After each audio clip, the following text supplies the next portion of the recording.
Wellington, September 20. Reuters A jet fuel shortage debacle disrupting thousands of travelers in New Zealand's largest city, Auckland, would likely last for 8 more days, an oil industry spokesman said on Wednesday.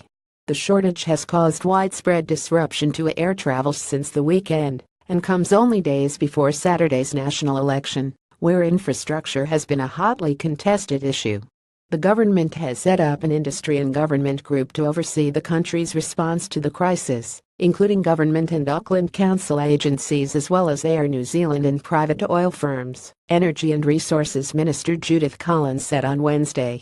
Fuel industry spokesman Andrew McNaught said airline fuel rationing would stay in place until September 28. The mayor of Auckland sought to reassure residents that the city would not run out of fuel. "The assurance I have been given is that Auckland City will not run out of fuel for petrol and diesel for the vehicle fleet, and that's really important," Auckland Mayor Phil Goff told Radio New Zealand. Government agencies have arranged truck deliveries of fuel after a damaged pipeline cut the supply to Auckland Airport and have even synced traffic lights to help hasten the journey. The fuel shortages would affect about 9,000 passengers' air travel plans on Wednesday, Air New Zealand said. About a third of those would have their flights cancelled, while others would face delays. The airline has, so far, cut 41 flights, 15 of them international.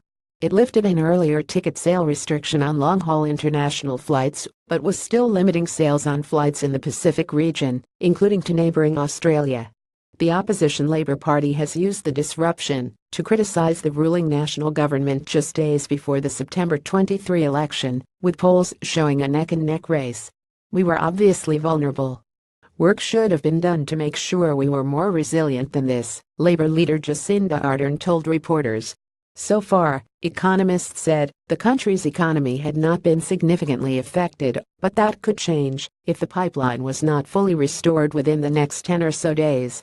Should the issue drag on for longer, then that it may start to impact upon economic activity, though at this stage, that is not the central case. Sean Keane, a director at Triple T Consulting who works under the umbrella of Credit Suisse, said in a research note on Monday.